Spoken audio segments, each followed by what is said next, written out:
about the disease and agreed to try to isolate the disease by sending the afflicted to a remote area. They chose the Kalaupapa Peninsula of Molokai to do that. They started sending people there in 1846. According to the description of a book that hasn't even been released yet, it's coming out May 30th, Ma'i Lepra, A History of Leprosy in 19th Century Hawaii by Carrie Inglis. Over a span of 34 years, more than 5,000 people were sent to the leper settlement on Molokai.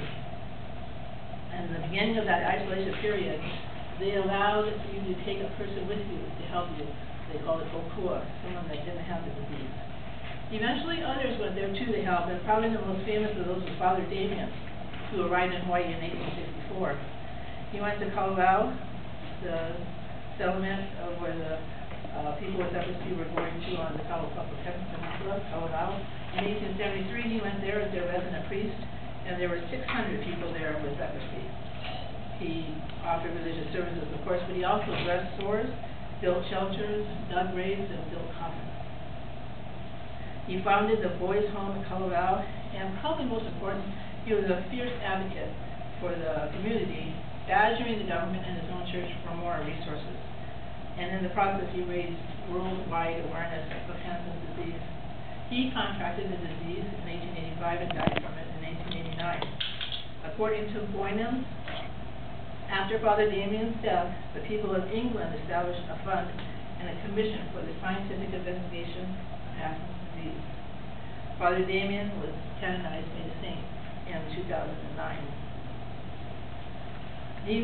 Father Damien met Mother Marian about a year before he was diagnosed with Hansen's. And according to an article in the Office of Foreign Affairs newsletter by Cheryl Corbeil, Mother Marian answered a call for help from King Kalakaua and Queen Helenaleani in 1883. She came here with 6 other nuns.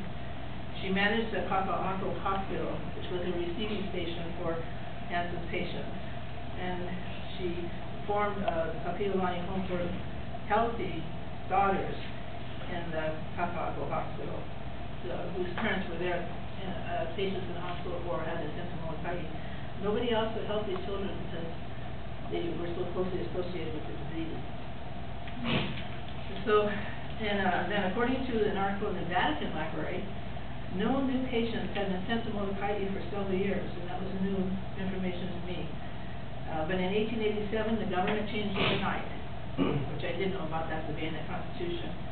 But that's when the new government renewed the isolation policy when it started sending people affected with Hansen's to Molokai again. They actually closed the Kaka'ako Hospital, and all the patients were sent to Molokai, and they ended the kokua program. So that's why when it comes to Kalawao, he wasn't allowed to take anybody with him. That's when that ended. That's when. And then Mother Marian followed them to Kalaupapa in 1888. She treated Father Damien in the last stages of his leprosy, took over the boys' home, and she created a home for homeless girls and women. And she improved and expanded buildings and gardens, and she lived there for 30 years, dying at the age of 80 in 1918. She never did get Hansen's disease. She died of natural causes. She's going to be canonized in October 21st of this year. Then when Mother Marian was nursing Father Damien in his last stages of Hansen's, Kalawao was in his earliest stage. He noticed symptoms in 1889, the year Father Damien died. And he and Ilani, his wife, were especially concerned because the symptoms were also showing up on their son, Kalaimanu. In 1892, he was required to be tested by a government doctor, and they diagnosed him with Hansen's. So he took his family, several of his family members, to Kalawao Valley, where they knew others with Hansen's had gone to hide. The PCA for June 30th, 1893 reported 28 lepers living in Kalawao Valley at the time, with 120 people who were already there. Now, these original inhabitants of the valley welcomed the Hansen's afflicted people with open arms, and they gave them food, shelter, and clothing. It was a year and 2 months after the overthrow of Hawaiian Kingdom that the sheriff of Waimea actually went to Kalawao Valley to look for Kalawao. And so it was these new provisional government soldiers that went to Kalawao when the sheriff was shot and killed trying to arrest Kalawao. So when the provisional government soldiers came, they forced the removal of everyone, including the original inhabitants. And Ko'olau had sent his family away already, except Helenaleani, who wouldn't leave her husband and son. And they were under gunfire for 4 days and 3 nights, hiding on this ledge. And Ko'olau shot 2 people that got too close. And then on the 4th night, they needed food and water, they felt the end was coming, and so they snuck out during the night to the line of soldiers. Kalaimanu by then had sores on his feet, and he was in a lot of pain, and didn't understand.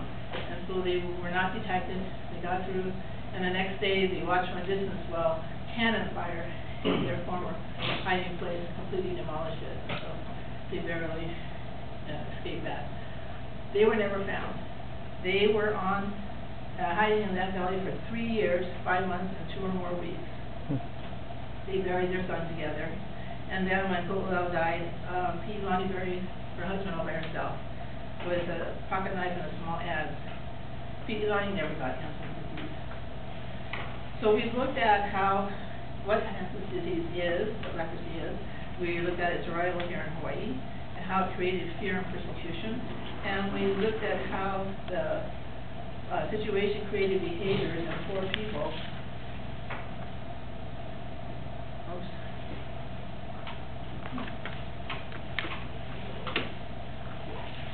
These poor people.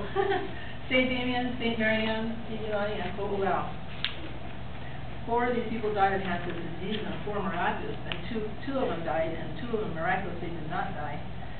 But they all were deeply challenged, and they all faced those challenges with so much courage, compassion, and devotion that they truly became extraordinary individuals. Thank you.